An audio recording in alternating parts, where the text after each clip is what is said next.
Liz Cheney's voice cut through the chamber like a blade. Leaning forward, eyes narrowed.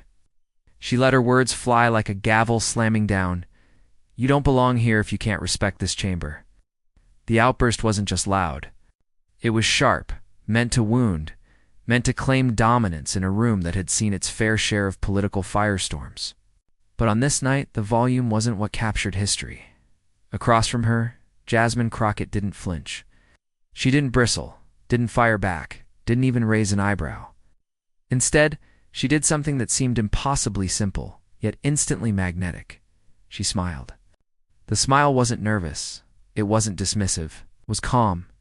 Too calm for a chamber built on shouting matches and finger-pointing. And in that stillness, the air seemed to shift. The cameras caught it. The aides shuffling papers stopped mid-motion. The reporters scribbling notes lifted their eyes. The audience leaning in knew they were watching something rare. A storm of rage crashing against a wall of dignity. And the wall was winning. Cheney's words echoed in the silence she herself had created. But it wasn't the echo anyone would remember. What burned into memory was Crockett's composure, the quiet defiance of someone who understood that the sharpest weapon wasn't volume, but presence. The lights overhead glared down, catching the contrast, one figure red-faced and rattled, gripping her words like weapons. The other, steady, silent, with a smile that said more than any speech could. And in that moment, the room became theater. Every heartbeat felt like a drum roll. Every breath was anticipation. Something larger than a political spat was unfolding. It was the clash of dynasties and newcomers, of inherited power against earned resilience, of arrogance against unshakable calm. The silence stretched long enough for everyone present to feel the weight of what was coming. Crockett's smile had become more than an expression. It was a promise.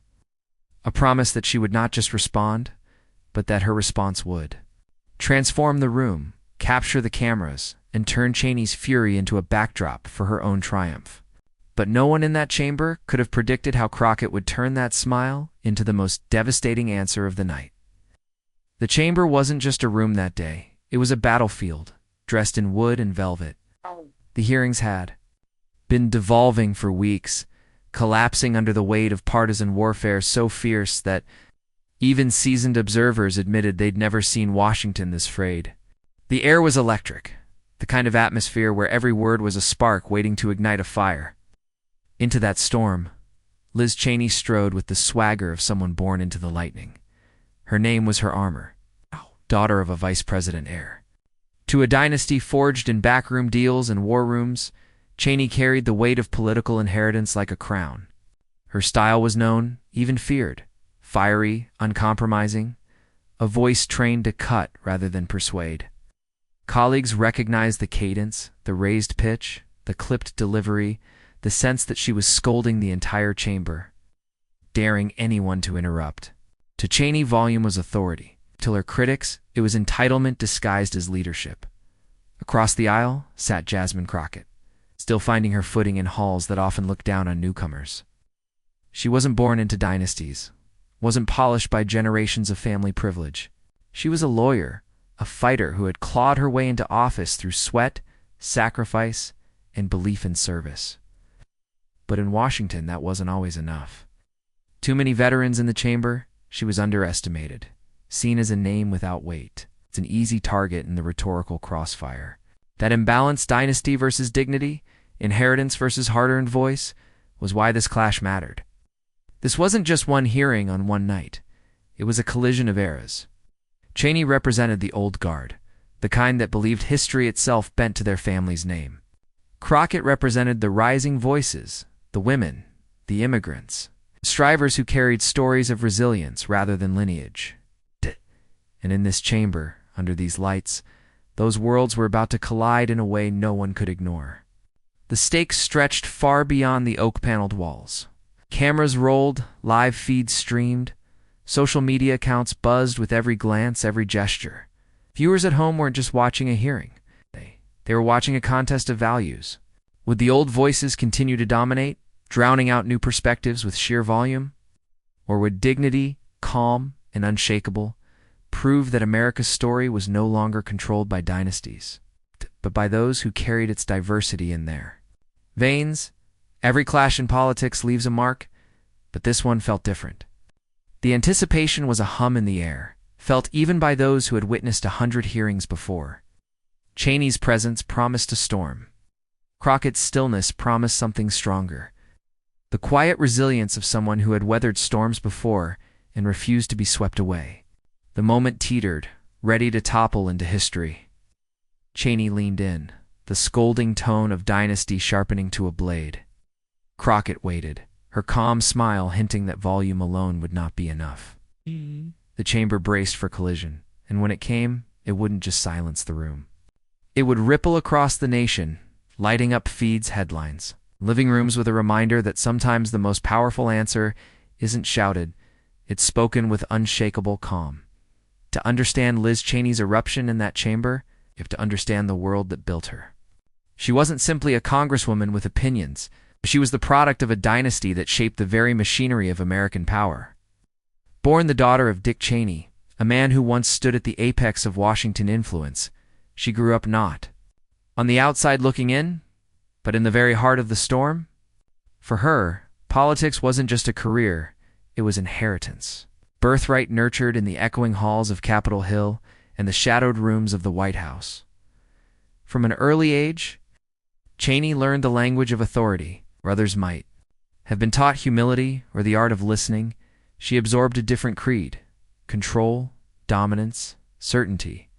In the Cheney household, politics was war, and war required sharp edges. By the time she entered public life, her voice had already become her weapon. Sharp, scolding, uncompromising. It carried the cadence of someone who had never been forced to second-guess whether she deserved to be heard. Her speeches didn't invite dialogue. They imposed conclusions. For Cheney, it was always my way or the highway. That style made her both admired and feared. Supporters praised her as unflinching, unwilling to bend even under the fiercest storms. Critics, however, saw something else: arrogance masquerading as conviction. Time and again, her public clashes became spectacles, less about substance and more about volume. She interrupted, she raised her voice. She leaned into every confrontation as if daring opponents to withstand the hurricane, and more often than not, they backed down.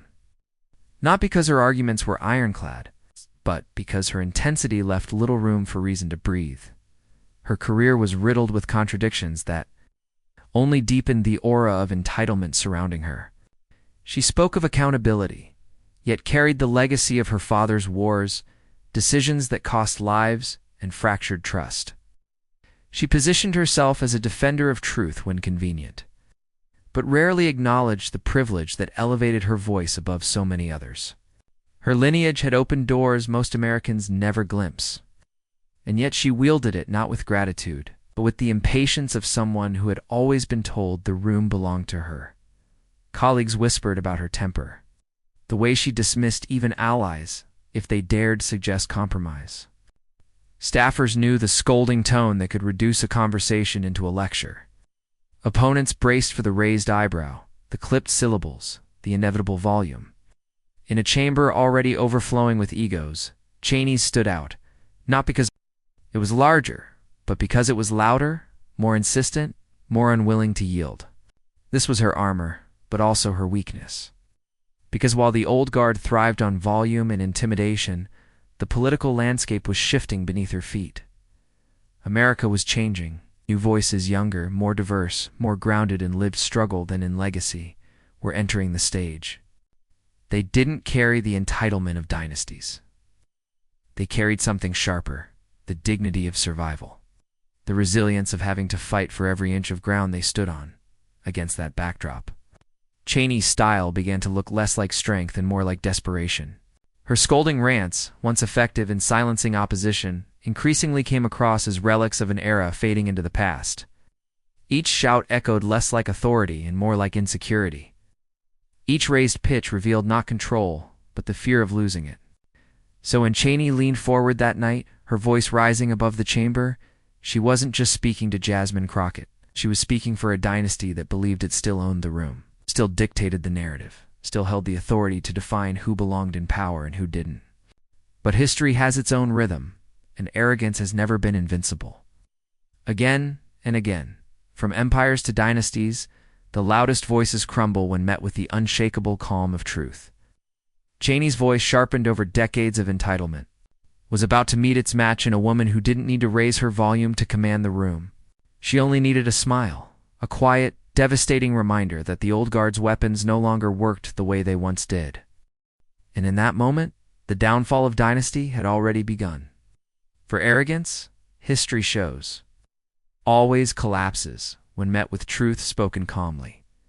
Before Jasmine Crockett ever set foot in Congress, she had already lived the kind of story that doesn't just shape a politician, it forges a fighter. Hers wasn't a childhood wrapped in power or privilege. She wasn't raised in corridors where last names opened doors. Instead, she came from a place where grit mattered more than inheritance, where every step forward had to be carved out with persistence and sacrifice. Those beginnings didn't just ground her. It became the core of who she was. Crockett's path led her into the law, not as a stepping stone toward prestige, but as a calling. While others used their legal degrees to court corporations or climb the ranks of elite firms, she chose a different route. She represented the voices that too often went unheard, working families drowning under unfair systems, marginalized communities struggling for basic rights, everyday people left bruised by laws meant to protect them. Her law practice was less a business than a battleground. And in courtroom after courtroom, she learned a skill that would one day serve her under brighter lights: how to stay calm while the other side tried to shout her down. Clients came to her bruised, not just by circumstance, but by a society that told them they didn't matter. And Crockett listened. She listened with patience, with empathy, with a steadiness that told them they weren't alone. Then she fought fiercely, relentlessly, using the law, not as a blunt instrument, but as a shield. Each victory, each defense, added another layer to her character. She wasn't just building a resume. She was building resilience brick by brick, case by case. When she decided to run for office, few outside her community believed she had a chance. Washington wasn't made for people like her, they whispered. Too outspoken, too unpolished, too unwilling to play by the old rules of waiting one's turn. But that was precisely why her supporters rallied behind her. They saw in her a reflection of themselves, someone unafraid to speak, unafraid to smile in the face of intimidation, unafraid to push back when told to stay quiet. Her campaign wasn't fueled by dynastic donations or inherited networks. It was powered by volunteers, by grassroots momentum, by the energy of people who believed that the halls of power should finally echo with voices that sounded like theirs. Against long odds, she won. And when she walked into Congress for the first time, it wasn't just a personal triumph. It was a statement. The barriers could be broken. The underdog could walk into the lion's den and not be consumed. Inside those chambers, however, the skepticism remained. Elites who had occupied their seats for decades looked at her as if she were temporary, a phase, a name destined to fade. They mistook her smile for naivety, her calm for weakness, her willingness to listen for lack of fire. What they didn't realize was that Crockett's composure wasn't softness, it was steel. A steel tempered in years of defending people who had everything to lose, years of standing in courtrooms where the odds leaned heavily against her, years of facing down powerful opponents who underestimated her until it was too late. That calm under fire became her signature. In a world of political theatrics, she carried herself with quiet poise. She didn't need to outshout her opponents. She didn't need to storm or scold.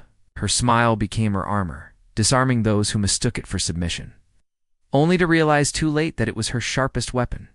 Because behind that smile lay conviction, the kind that doesn't rattle, doesn't bend, doesn't break.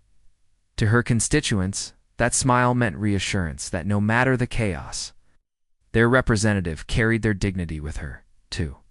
Her opponents, it meant frustration, that no matter how hard they pushed, they couldn't rattle her. To the cameras, it meant intrigue. Viewers leaned in, waiting for the moment when her calm turned into words that cut deeper than any shouted insult. Walking into Congress, she wasn't just representing herself. She was representing every underdog who had ever been told they didn't belong. Every immigrant family who sacrificed so their children could dream.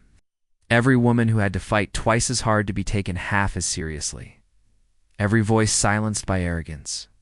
Crockett wasn't an accident of history. She was history demanding its rightful place at the table. So when Cheney leaned forward with her sharp words, the clash wasn't merely between two politicians. It was a collision between two Americas, one clinging to dynasty and dominance, the other rising on dignity and resilience. Crockett had been underestimated before by opponents in court, by rivals in campaigns, by colleagues in Congress. And every time she had proven that composure carries a power louder than rage.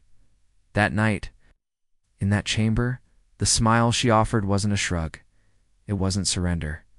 It was defiance, wrapped in calm, strength disguised as serenity, a promise that she would not be shaken. Her calm smile wasn't just composure, it was the spark that would unravel Cheney's entire tirade. The moment Cheney's voice rose, the chamber tilted into theater. She launched into her attack with the cadence of someone used to dominating the room. Her words came fast, clipped, and heavy with scorn. Every sentence was less about substance and more about dominance, an attempt to drown the chamber in her certainty. "Respect this chamber," she barked, her finger jabbing the air as though pointing down an opponent in a courtroom.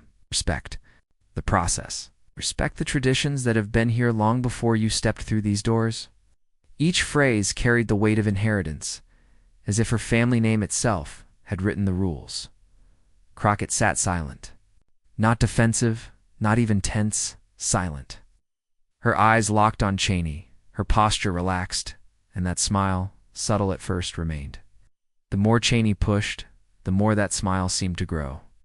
Like a mirror held up to the arrogance across the aisle, Cheney noticed. Her voice climbed higher, louder, trying to force a crack in the composure of the woman sitting opposite her. "You think you can just ignore the standards of this body?" she demanded, her tone pitched to echo across the chamber. The words bounced off the walls, but they never pierced the calm in front of her. It was the oldest tactic in the old guard's arsenal. Raise your voice. Throw your weight around. Dominate by sheer volume. For decades it had worked. Shouting wasn't just noise, it was power, an attempt to silence opposition by overwhelming it. But that night the tactic hit a wall. Crockett didn't flinch. She didn't shuffle her papers, didn't glance away, didn't even sigh. She simply listened, head slightly tilted, smile unbroken. To the cameras, it looked like something more than patience. It looked like control. Each time Cheney tried to interrupt herself with a new burst of volume, Crockett's silence made it land softer. Each jab of the finger seemed smaller when met with unshaken calm. The imbalance grew obvious. One woman unraveling, the other immovable. The chamber felt it too. Odds leaned back in their chairs, unsure whether to keep taking notes.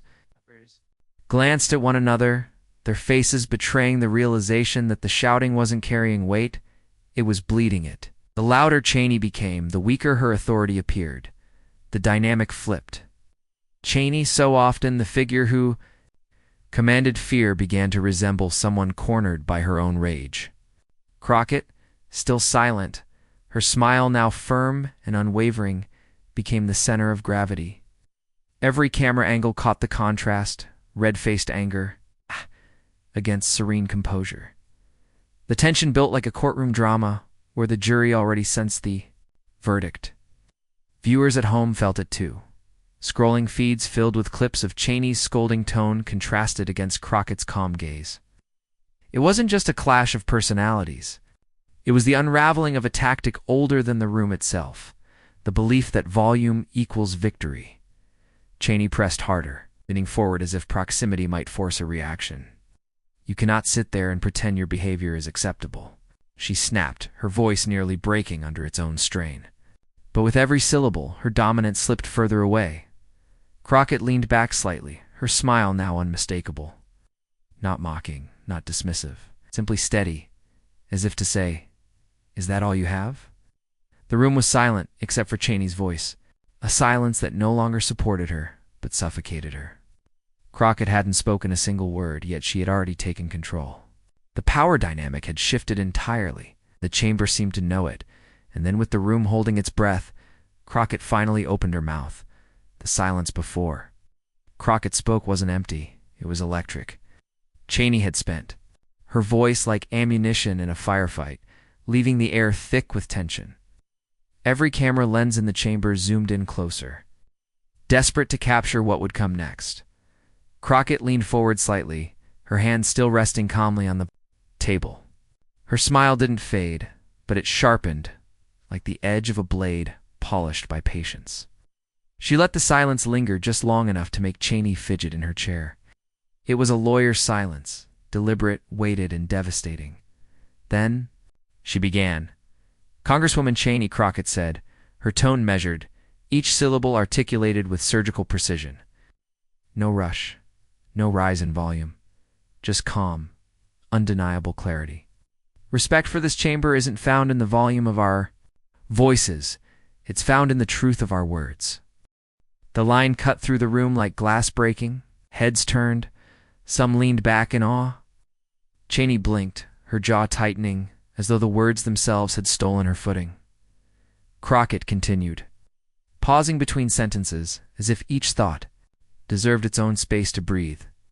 "I was elected to represent people who, for generations, had no seat at this table. People who were told they didn't belong.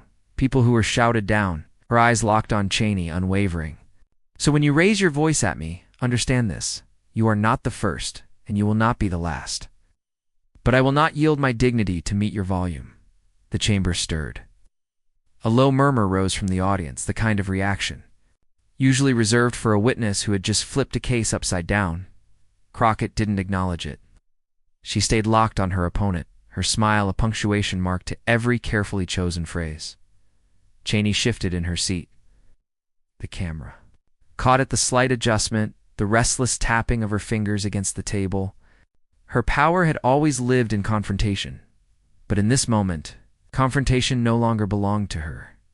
Crockett's words came not in barrages, but in scalpel strikes. Each one landed deliberate and exact. "Respect, Congresswoman, isn't demanded with a shout. It is earned by example. If you cannot model it, then perhaps the louder question is why you're still insisting others follow a standard you don't uphold." The murmurs grew louder now, not disruptive but affirming. Aides whispered to each other, some nodding, others scribbling furiously as if trying to capture every word before history carried it away. Crockett paused again, letting the silence return. She sat back slightly, her smile softening but still resolute. That pause wasn't hesitation. It was dominance. She was in control of time itself, dictating the rhythm of the chamber. Cheney, once the conductor, had become the subject of the performance. And then, like a practiced trial lawyer delivering the closing argument, Crockett shifted from defense to offense. "You speak of tradition," she said, her voice steady, her cadence deliberate. "But tradition, when weaponized, becomes exclusion. You speak of respect, but respect without reciprocity is simply arrogance. And arrogance, Congresswoman, has no place in leadership." The words hung heavy, cameras panned to Cheney's face, lips pressed tight, eyes narrowing, her composure visibly cracking. She had spent years crafting her image as the uncompromising voice of authority. But now, every angle showed something else. A woman rattled, diminished under the calm precision of someone she had dismissed as an easy target. Crockett's smile grew, almost imperceptibly, but enough that the room felt it. It wasn't smugness, it was certainty. Certainty that her words weren't just rebutting Cheney's tirade, but dismantling the very foundation it stood on. She closed her folder of notes, not with drama, but with quiet finality. And she leaned in once more. "You told me I don't belong here if I can't respect this chamber," Crockett said, her tone unwavering. "But respect for this chamber means respecting the voices the American people sent here, even the ones you'd rather silence. And I will not apologize for existing in a space my community fought for, earned, and deserves." The chamber erupted, not in noise but in energy. A collective breath seemed to release at once. Some nodded in agreement, others simply stared, stunned at what they had just witnessed. It wasn't a shouting match anymore. It wasn't even a debate. It was a dismantling. Cheney shifted again, visibly uncomfortable. For once her words failed her. The cameras caught every flicker of her expression, the frustration, the forced composure, The realization that she had lost the ground she thought unshakable, Crockett didn't gloat. She didn't raise her voice, didn't add a flourish. She just smiled, the same calm, steady smile that had carried her through the storm. It wasn't just composure now. It was victory. For a few seconds, the room stayed frozen, as though no one wanted to break the moment. Crockett had spoken less than Cheney, and at a fraction of the volume, but her words carried more weight than all of Cheney's shouting combined. By the time she finished, the chamber wasn't just quiet, it was transformed. The moment Crockett's words ended, silence carried more weight than sound. But outside those walls, the silence didn't last. By the time dawn broke the next morning, the world was no longer talking about Cheney's lecture, it was replaying Crockett's smile. The internet moved first, as it always does. Within hours, clips of the exchange flooded Twitter, Instagram, and TikTok. A single freeze frame of Crockett's.com's steady smile became the image of the day. Someone captioned it simply, "This is how you dismantle arrogance." Another added, "Power doesn't shout, it smiles." The hashtag.com smile started small, but by mid-afternoon, it was trending worldwide. Memes poured in at a dizzying pace. Side-by-side screenshots of Cheney mid-tirade contrasted with Crockett's quiet grin. GIFs looping the moment Cheney shifted uncomfortably. Captioned edits turning Crockett's pauses into cinematic beats with dramatic music overlays. One viral TikTok stitched her rebuttal to the soundtrack of a boxing knockout, the words landing. Like punches, it wasn't just the usual social media crowd either. Commentators on both sides of the political aisle were forced to weigh in. On cable news, anchors replayed the exchange with slow-motion replays of Cheney's unraveling expression. Talk shows framed it as the moment dignity went viral. Even late-night comedians, usually detached from congressional hearings, built monologues around Crockett's poise. "Imagine getting demolished by a smile," one joked. The audience roared. But beyond humor, there was recognition. Crockett, especially those often silenced or dismissed in political spaces, felt a surge of vindication. They quoted her words, reposted the video, and used it as proof that composure could be sharper than confrontation. She didn't just hold her ground, one supporter tweeted. She built a new one right in front of Cheney. Critics, meanwhile, were put in an uncomfortable position. They had spent years framing Cheney as the immovable figure of authority, the standard-bearer of decorum. But the footage made it impossible to ignore.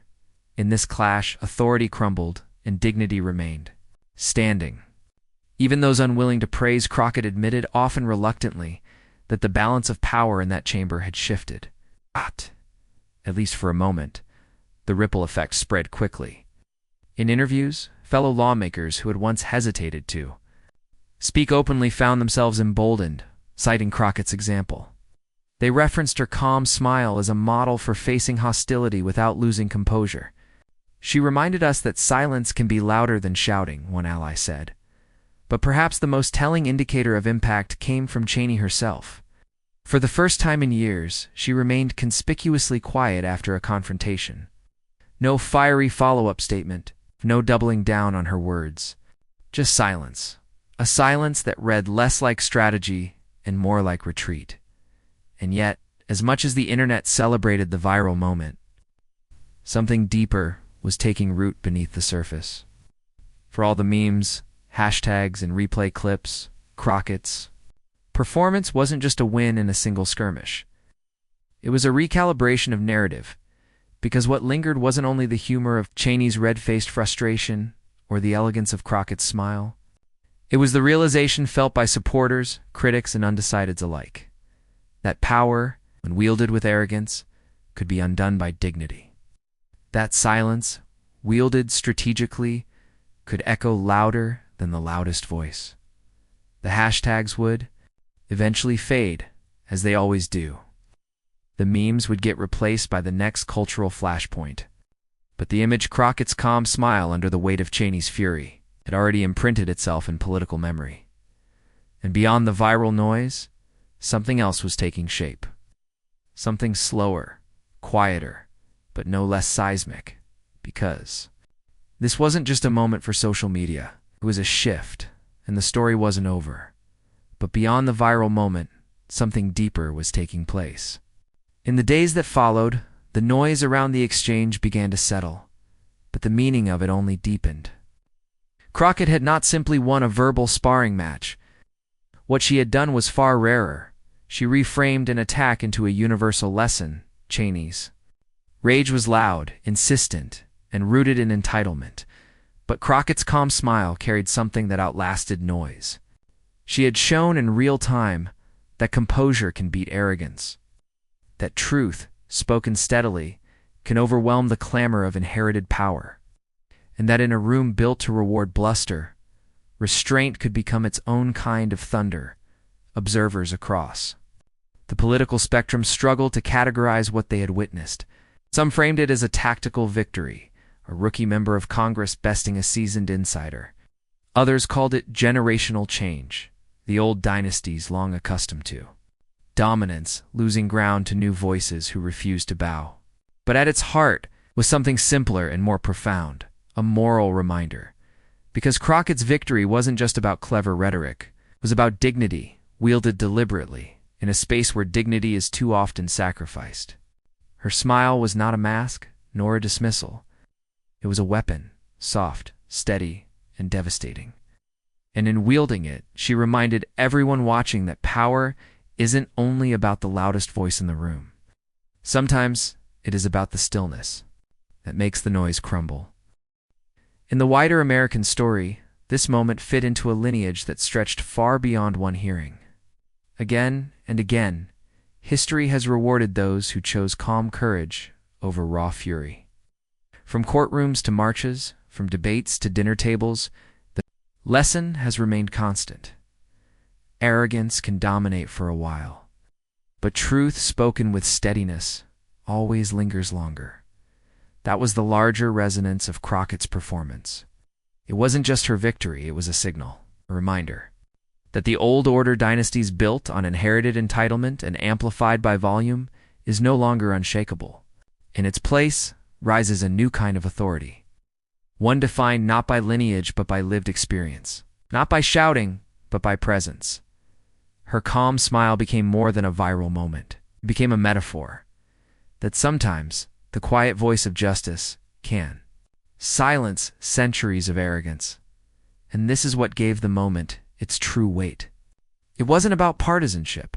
It wasn't about scoring points. It was about a timeless American promise that truth matters more than intimidation. And dignity is stronger than domination. By the time the echoes of the confrontation had faded, something else had crystallized. Crockett's victory was no longer hers alone. It belonged to everyone who had ever been underestimated, talked over, or dismissed. It was a mirror held up to every room where power believed it could overwhelm. With noise, the lesson was simple, yet resounding.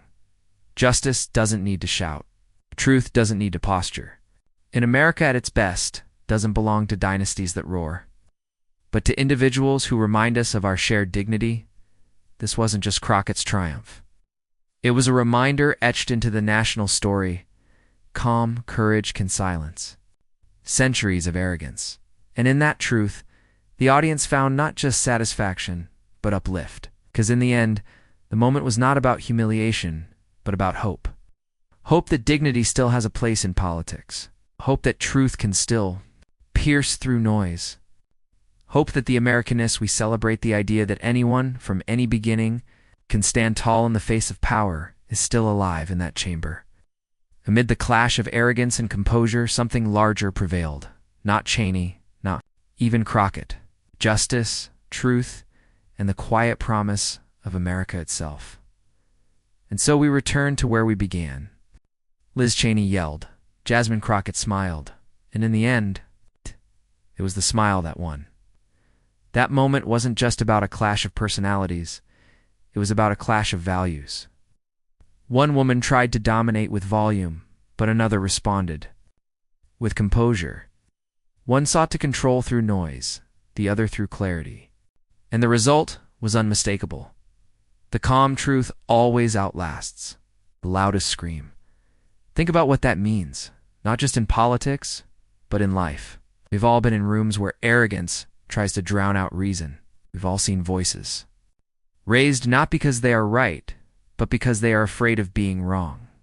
And we've all felt that flicker of power when someone refuses to match chaos with chaos, when someone simply stands firm, smiles, and speaks the truth. That was Jasmine Crockett's gift in this moment. She didn't just silence an opponent. She reminded us that dignity, even when underestimated, can reshape the entire room. And now, it's your turn. Hey, if you believe dignity is America's true strength, share this video. Pass it forward.